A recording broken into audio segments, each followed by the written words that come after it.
Thomas John, a.k.a. the Manhattan Medium, first started talking to dead people at the tender age of 4. His grandpa Leo, who had died 5 years before Thomas was even born, often came to visit him at night with specific messages for Thomas to deliver to his parents. One message in particular that truly rattled the family was when Thomas revealed that his grandpa's watch, which had gone missing after Leo died, had been taken by a close family friend. When this was proven to be true, Thomas's parents were still unwilling to accept that he was talking to ghosts. They took him to every therapist, priest, and rabbi they could get their hands on to help their son cope with his issues. When Thomas was 10, his family met a Roman Catholic priest who actually encouraged them to let Thomas talk to the other side, saying that the Bible was indeed written by mystics and seers and that Thomas had angels talking to him. This helped ease some tensions, but Thomas still had a very chaotic childhood. His father was verbally and physically abusive, and Thomas did his best to keep the peace for himself and his younger sisters, often leaning on his maternal grandmother for comfort. The spirits continued to show up in Thomas's life, yet he didn't plan to make a career out of seeing dead people until after he graduated from the University of Chicago with a degree in psychology. He eventually came out to his family, both about being gay and being a medium. And while some of his religious family members still mail him Bibles in the hopes of helping him avoid burning in hell, he now has clients all over the world, including celebrities such as Courtney Cox and Jenny McCarthy. My first encounter with Thomas came on a hot day in June in 2015. I was scheduled to interview him for my monthly author series at the Wilmette Theater on his book, Never Argue with a Dead Person, True and Unbelievable Stories from the Other Side, which was just being released. We decided to meet in the lobby of his Chicago hotel, where he would give me a reading during my lunch hour on the day of our event. I had been working as a columnist at the Chicago Tribune for 5 years and had just been given notice a few days prior that my services were no longer needed. Having thought I was actually up for a promotion and not in danger of losing my job, I was completely blindsided.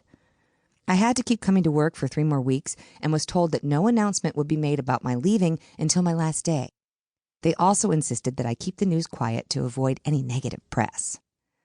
I decided not to share the truth with anyone, except my boyfriend at the time, until the end of the month, not even my family. Meanwhile, I had coincidentally just put my house in the market and was dealing with a very high-maintenance buyer who was struggling to grasp the meaning of the term as is.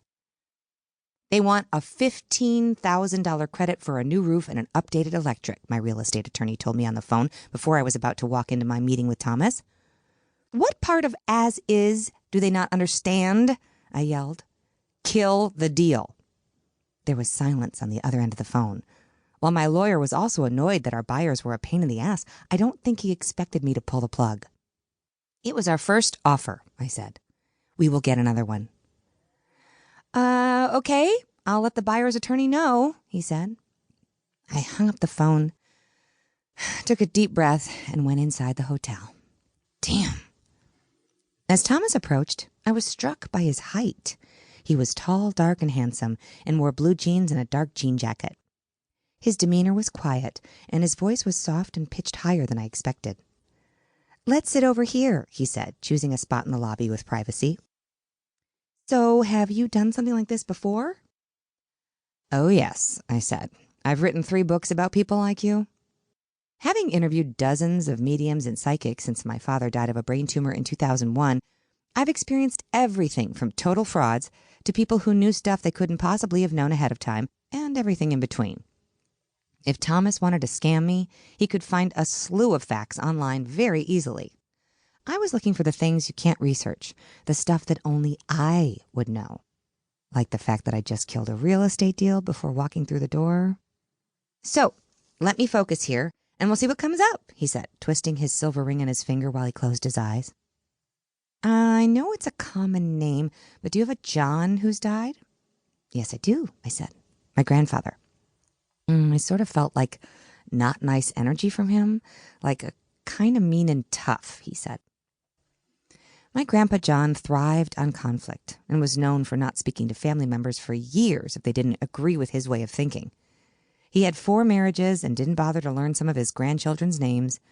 Kinda mean and tough was right on target. He seems like he was a little narcissistic, like he just cared about himself, Thomas said.